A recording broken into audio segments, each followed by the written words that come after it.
Hi, എല്ലാവർക്കും Molly's കുക്കറിയിലേക്ക് വീണ്ടും സ്വാഗതം. ഇന്ന് ഞാൻ ഉണ്ടാക്കാൻ പോകുന്നത് മീൻ പീരയാണ്. അത് എന്തൊക്കെയാണ് അതിന് വേണ്ട ചേരുവകൾ നോക്കാം. ഇത് ഞാൻ ഫിഷ് എടുത്ത് വെച്ചിരിക്കുന്നത് ഇതൊരു 100 ഗ്രാമാണ്. ഇത് ഒഴുവ അല്ലെ കൊഴുവ എന്ന് പറയും. ഇത് നമുക്ക് സാധാരണ കേരളത്തിലൊക്കെ എല്ലാവർക്കും അറിയാവുന്ന ഒന്നാണ്. അപ്പോൾ ഇതൊരു 100 ഗ്രാമുണ്ട്. പിന്നെ ചെറിയ ഉള്ളി ഒരു അര കപ്പ് ഞാൻ എടുത്തിരിക്കും. ഈ മീൻ പീരയ്ക്ക് എപ്പോഴും നല്ല ചെറിയ ഉള്ളിയാണ് സവാളയെക്കാട്ടിൽ. അപ്പം ഞാനൊരു അര കപ്പ് ചെറിയ ഉള്ളിയും ഒരു 2 ടീസ്പൂൺ സവാള എടുത്തിട്ടുണ്ട്. പിന്നെ മീൻപുളി ഒരു 3 ഇത്രയുണ്ട്. പിന്നെ ഇതൊരു 6 പച്ചമുളക് ചെറുതായിട്ട് അരിഞ്ഞതാണ്. ഈ പച്ചമുളകിന് വലിയ എരിവില്ല, അതുകൊണ്ട് ഞാനൊരു 6 എടുത്തു. എരിവ് ഉള്ള വേണമെങ്കിൽ ഒരെണ്ണമൊക്കെ കുറയ്ക്കുക. ഓരോരുത്തരുടെ എരിവ് അനുസരിച്ച് കൂട്ടുകയും കുറയ്ക്കുകയും ചെയ്യാം. ഇത് ചെറിയ ജീരകം ഒരു ലേശം, ഒരു 1/4 ടീസ്പൂൺ പോലും ഇല്ല. അത് ഞാൻ സാധാരണ മീൻ തോരനകത്ത് ചേർക്കുന്നതാണ്. പിന്നെ ഇഞ്ചി ചെറുതായിട്ട് അരിഞ്ഞത് 1.5 ടീസ്പൂൺ. ഗാർലിക്ക് ചെറുതായിട്ട് അരിഞ്ഞത് അതും 1.5 ടീസ്പൂൺ.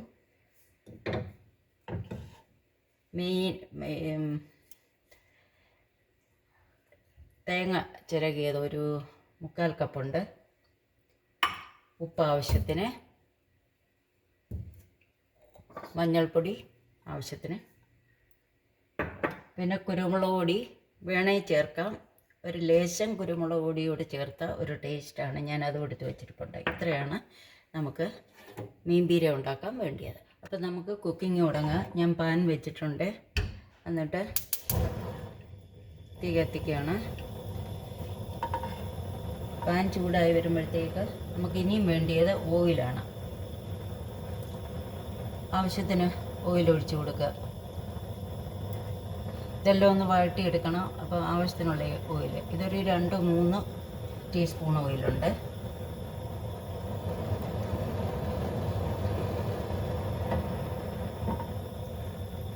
അപ്പോൾ ഒന്ന് ചൂടാവട്ടെ. ഇതിനകത്തോട്ട് കടക്കി തരുന്നു. ഇപ്പം കുത്തിച്ചിടും.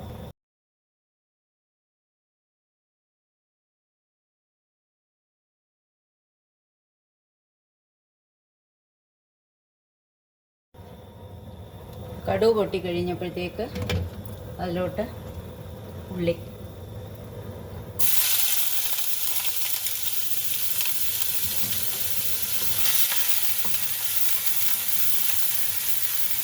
മീൻ കുറച്ച് തീ കുറച്ച് വെക്കാം.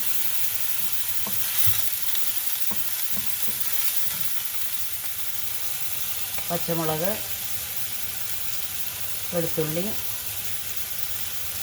ഇഞ്ചി ഇത്ര ഇട്ട് നല്ലതായിട്ട് വഴറ്റുക.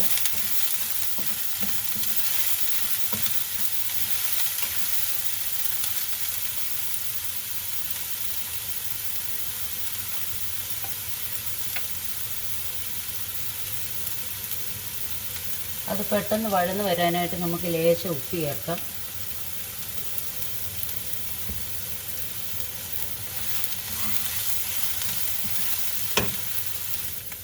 വഴന്ന് വന്നിട്ടുണ്ട്.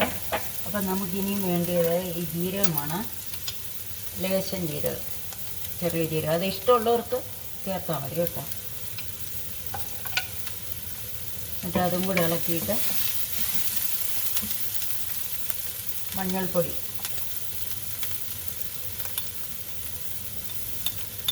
ഒരു 1/4 ടീസ്പൂൺ മതിയാവും മഞ്ഞൾപ്പൊടി.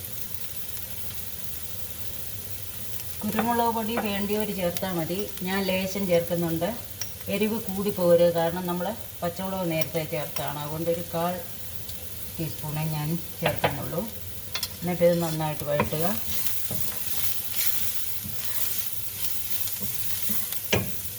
ഇനി നമുക്ക് തേങ്ങ ഇടാം.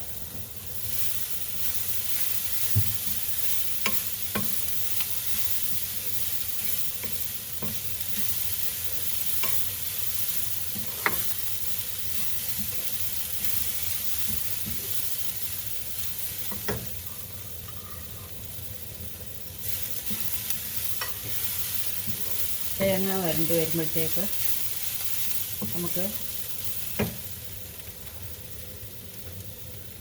മീൻപുളി ഞാനത് മീൻപുളി ആദ്യം വെള്ളത്തിലിട്ട് ഒരു 10 മിനിറ്റ് വെച്ചിട്ട് അത് കഴുകി കളഞ്ഞിട്ട് വീണ്ടും ഇട്ട് വെച്ചിരിക്കുന്നതാണ്. അപ്പോൾ ആ മീൻ പുളി നമുക്ക് ഇങ്ങോട്ടിടാം.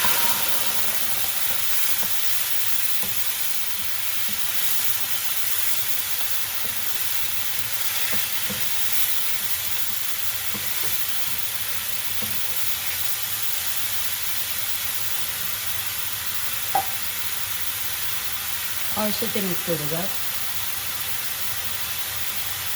ഉപ്പിപ്പം നമ്മൾ കുറച്ചിട്ട് കൊടുക്കുക. കാരണം ആദ്യം നമ്മൾ വഴറ്റാൻ നേരത്ത് ലേശം ഉപ്പിട്ടിട്ടുണ്ടായിരുന്നു. ഉപ്പ് കൂടിപ്പോകരുത്. പിന്നെ വേണമെങ്കിൽ നമുക്ക് ചേർക്കാം.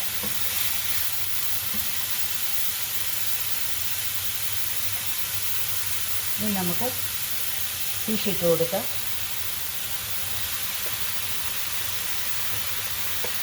ഇത് വളരെ വേഗം വേകുന്ന ഫിഷാണ്.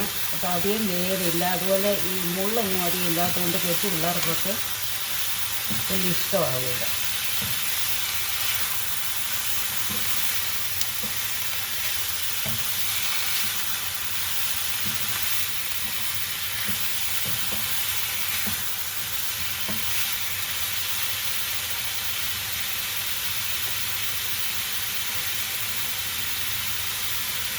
ഈ ആവശ്യത്തിന് വെള്ളം ഒഴിക്കുക. ഞാനിപ്പോൾ ഒരു അരക്കപ്പ് വെള്ളം ഒഴിച്ചിട്ടുണ്ട്. അത്രയും മതിയാവും. കാരണം ഇതിന് വലിയ വേവില്ല.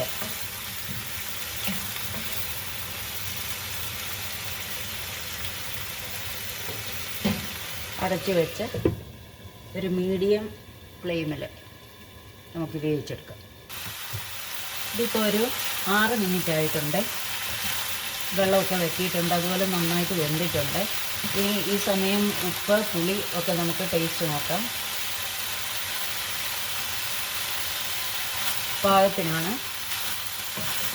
അപ്പോൾ ആദ്യം നിങ്ങൾ കുറച്ച് ഉപ്പിട്ടിട്ട് പിന്നെ തികയാതെ വരികയാണെങ്കിൽ ലേശം ഉപ്പും കൂടെ ചേർക്കാൻ കുഴപ്പമില്ല. ഉപ്പ് കൂടിപ്പോകരുത്.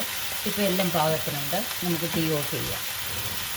പിന്നെ വെള്ളം കൂടുതലും തോന്നിയാൽ തീ ഇച്ചിരി കൂടുതലിട്ടിട്ട് വെള്ളം പെട്ടെന്ന് നിങ്ങൾ വറ്റിച്ചെടുക്കുക. അപ്പം നമ്മുടെ മീൻ പീര റെഡി ആയിട്ടുണ്ട്. എല്ലാവരും ഇത് കണ്ടിട്ട് അത് നിങ്ങൾ കുക്ക് ചെയ്ത് നോക്കണം. ഇഷ്ടപ്പെടുകയാണെന്നുണ്ടെങ്കിൽ നിങ്ങൾ ലൈക്ക് ചെയ്യണം, ഷെയർ ചെയ്യാനും മറക്കരുത്. കമൻസൊക്കെ എന്നെ അറിയിക്കുക. അതുപോലെ സബ്സ്ക്രൈബ് ചെയ്യാത്തവരുണ്ടെങ്കിൽ അതും കൂടെ ഒന്ന് ചെയ്തേക്കുക. Okay, thank you.